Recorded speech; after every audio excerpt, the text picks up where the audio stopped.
কোচবিহার বইমেলার প্রস্তুতির কাজ কতটা এগোলো তা খতিয়ে দেখতে কোচবিহার রাসমেলা ময়দান পরিদর্শনে গেলেন লোকাল লাইব্রেরি অথরিটির সদস্য পার্থপ্রতিম রায় সহ অন্যান্য প্রশাসনিক আধিকারিকেরা। আগামী 23 তারিখ থেকে কোচবিহার বইমেলা শুরু হতে যাচ্ছে। কোচবিহার রাসমেলা ময়দানে সেই রাসমেলা ময়দানে বইমেলার কাজ কতটা এগোলো তা খতিয়ে দেখতে সেখানে পরিদর্শনে গেলেন পার্থপ্রতিম রায় সহ অন্যান্য প্রশাসনিক আধিকারিকরা। বুধবার দুপুর 3:30 নাগাদ সেখানে যান তারা এবং সেই রাসমেলার মাঠ পরিদর্শন করার পর সাংবাদিকদের মুখোমুখি হয়ে পার্থপ্রতিম রায় জানান 25শে ডিসেম্বর দিনটি সেই বই মেলায় পালন করা হবে। এই ক্রিসমাসকে সামনে রেখে ছোটদের প্রতি বইয়ের আগ্রহ বাড়ানোর চেষ্টা করা হবে। এছাড়াও তিনি আরও জানান, প্রতি বছর বাংলাদেশ থেকে প্রকাশকরা এলেও তাদের স্টল এবার থাকছে না এই বই মেলায়।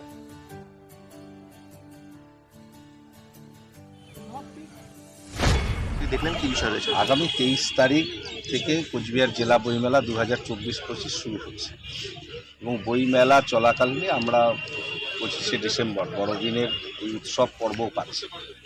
স্বাভাবিকভাবে ছোটদের প্রতি বইয়ের আগ্রহ বাড়ানো এবং তাদের অ্যাট্রাকশন বৃদ্ধি করবার জন্য এবারের বইমেলায় বেশ কিছু ভাবনা করা হয়েছে এবং একই সঙ্গে এল্ডার সিটিজেন, শিশু, তারপর বিশেষ চাহিদা সম্পন্ন মানুষজন, তাদের জন্যে আলাদা আলাদা প্ল্যাটফর্ম হবে, তারা যাতে সেখানে বসতে পারে, বই দেখতে পারে, এই কনসেপ্টগুলো রাখা হচ্ছে।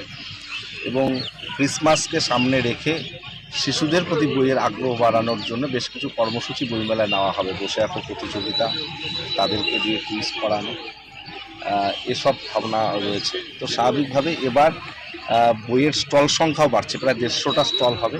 তার মধ্যে 130টি হবে বুক স্টল, 20টি স্টল বিভিন্ন লিটল ম্যাগাজিন, এবং সেলফ হেল্প গ্রুপের কিছু গভর্নমেন্ট স্টল, এ ধরনের স্টলগুলো থাকছে। বাচ্চাদের বসবার জায়গা থাকছে, একটা ওপেন প্ল্যাটফর্ম থাকবে, সেখানে শুধু বই উদ্বোধন হবে বিভিন্ন দিন। প্রতিদিন যে বই উদ্বোধনগুলো বিগত দিনে ছড়িয়ে ছিটিয়ে বইমেলার বিভিন্ন স্টলের সামনে হতো, সেটা না করে আমরা সংঘবদ্ধভাবে একদম সিকুয়েন্স ওয়াইজ আমরা বইমেলা প্রাঙ্গণে একটা নির্দিষ্ট প্ল্যাটফর্মে করাবো।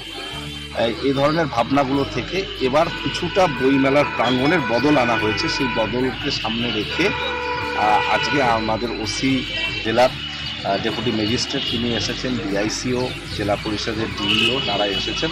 সঙ্গে আমরা থেকে সমস্ত বিষয়গুলো নিয়ে যে এজেন্সি বরাদ্দ পেয়েছে ইনফ্রাস্ট্রাকচার করবার, তাদের সঙ্গে আমরা কথা বললাম।